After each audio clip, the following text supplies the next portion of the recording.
Hello दोस्तों, एक और नए फनी वीडियो में आप सभी का स्वागत है। दोस्तों, आज तक कारीगर तो आपने बहुत सारे देखे होंगे और मैंने भी आपको बहुत सारे कारीगर दिखाए हैं, लेकिन आज मैं आपको ऐसे ऐसे कारीगरों से मिलवाऊंगा जिन्हें देखकर आप हंस हंस के लोटपोट हो जाएंगे और उनकी कारीगरी को देखने के बाद आप अपनी हंसी नहीं रोक पाएंगे और उन्हें देखकर आप यही बोलेंगे, मजा आया।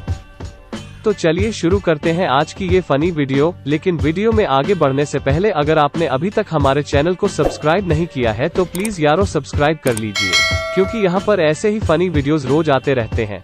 दोस्तों, आजकल गर्मी कितनी ज्यादा है यह तो आप सभी को पता ही है, और इतनी ज्यादा गर्मी में एसी का जो मजा है वो तो सबसे अलग ही होता है। लेकिन मान लीजिए कि अगर आपके घर में 2 कमरे हैं और अगर आपके पास एक ही एसी खरीदने के पैसे हैं तो फिर आप क्या करेंगे। तो इन भाई साहब के पास भी 2 कमरे थे, लेकिन उनके पास एक ही एसी खरीदने का पैसा था। तो देखिए भाई साहब ने क्या मस्त जुगाड़ लगाया है। इन्होंने कारीगर को बोलकर एसी का कुछ ऐसा जुगाड़ लगा दिया जिससे कि अब दोनों घरों में ठंडी ठंडी हवा रहेगी। तो यह होता है एसी का असली उपयोग। दोस्तों, आज तक आपने एक से बढ़कर एक बाथरूम देखा होगा, लेकिन आज मैं आपको एक ऐसा बाथरूम दिखाऊंगा जिसे देखकर आपके होश उड़ जाएंगे। और यह बाथरूम खासकर वैसे लोगों के लिए बनाया गया है जो बाथरूम करते करते स्वच्छ हवा का आनंद लेना चाहते हैं और जिन्हें प्रकृति से बहुत प्यार है। तो पेश है यह बाथरूम। मुझे समझ नहीं आ रहा कि इस बाथरूम में कोई बाथरूम कैसे करेगा।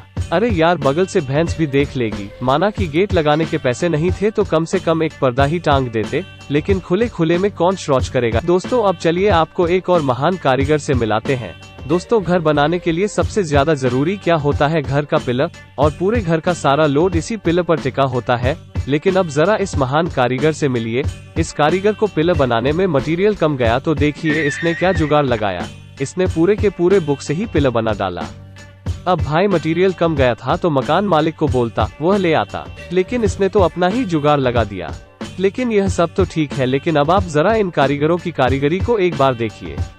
इन भाई साहब को पिलर बनाना था, लेकिन पिलर बनाने के लिए सरिया ही खत्म हो गया था। तो देखिए भाई साहब ने क्या गजब का जुगाड़ लगाया है। इन्होंने सरिये की जगह बम्बू से ही पिलर बना डाला। अब भाई ऐसा कौन करता है? दोस्तों, वैसे तो कारीगर पढ़े लिखे नहीं होते हैं, लेकिन इनकी कारीगरी देखकर हमें ऐसा लगता है कि जैसे ये यूनिवर्सिटी से डिग्री लेकर आए हुए हैं, और इनकी कारीगरी के सामने तो अच्छे अच्छे इंजीनियर भी फेल हो जाएंगे। दोस्तों, आज तक आपने कई सारे कुर्सियों को तो देखा होगा, लेकिन आज जरा इस कारीगर की कारीगरी पर भी नजर डाल लीजिए। दोस्तों, इस कारीगर को एक कुर्सी बनाना था तो देखिए इसने कुछ ऐसा कारनामा कर दिया। अब भाई इस कुर्सी पर बैठेगा कौन और कैसे बैठेगा? दोस्तों, ऐसे कारीगर तो सिर्फ हमारे देश में ही देखने को मिलते हैं। दोस्तों, अब आप जरा एक और महान कारीगर की कारीगरी को देख लीजिए। इस कारीगर को एक घर बनाने का काम मिला तो इसने कुछ ऐसा घर बना दिया।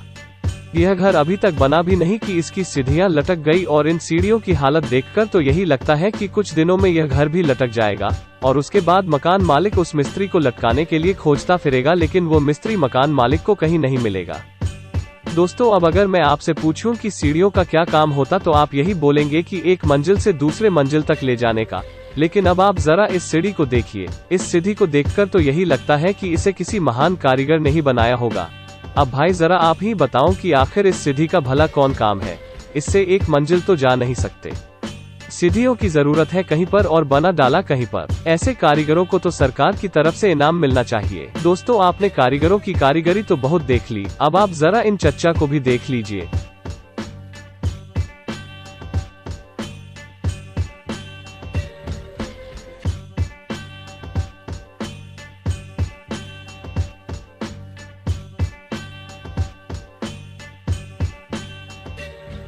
दोस्तों, इसमें इन चच्चा जी की कोई गलती नहीं है, गलती तो इनके दिमाग की है, क्योंकि जो ज्यादा होशियार मिस्त्री हो जाता है उनका कुछ यही हाल होता है।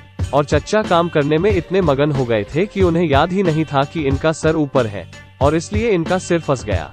दोस्तों, आपने इन चच्चा जी को तो देख लिया, लेकिन अब आप इस मकान मालिक और मिस्त्री से भी मिल लीजिए। दरअसल इस मकान मालिक और मिस्त्री के बीच कुछ बातों को लेकर झगड़ा हो गया था, जिसके कारण मिस्त्री ने उनसे बदला लेने का सोचा और उसने कुछ ऐसा बदला लिया। अरे भाई, ऐसा बदला कौन लेता है? अब तो बाथरूम का पानी पाइप में जाने से रहा, अब तो इस मकान मालिक को अपने हाथों से ही पानी को पाइप में डालना पड़ेगा। दोस्तों, अब आप जरा कारीगरों के इस कारीगरी को देखिए। कारीगरों ने इतना लाजवाब काम किया है कि जिससे सरकार उन्हें इनाम देना चाहती है, लेकिन सरकार भी कंफ्यूज है कि आखिर यह इनाम दे तो दें किसे, इस सीढ़ी को बनाने वाले कारीगर को या फिर इस बिजली विभाग वाले को। दोस्तों यह कहावत तो आपने सुना ही होगा कि पहले मुर्गी आए या फिर अंडा। तो यह कहावत अब पुरानी हो गई है। अब नई कहावत यह है कि पहले सीढ़ी आए या फिर ये खंभा। वैसे आपको क्या लगता है कि यह इनाम किसे देना चाहिए, कमेंट बॉक्स में जरूर बताइएगा। तो दोस्तों आशा करता हूँ कि यह वीडियो आपको अच्छी लगी होगी। तो वीडियो अच्छी लगी तो वीडियो को लाइक कीजिए और तब तक आप स्क्रीन पर वीडियो को देख सकते, यह भी बहुत फनी वीडियो है। और इस वीडियो को अपने दोस्तों के साथ शेयर कीजिए ताकि वो भी हंस के लोटपोट हो सके। और ऐसी ही वीडियोस आगे भी देखते रहने के लिए हमारे चैनल को सब्सक्राइब कीजिए। तो मिलते हैं अगली एक और शानदार वीडियो में, तब तक के लिए जय हिंद, जय भारत।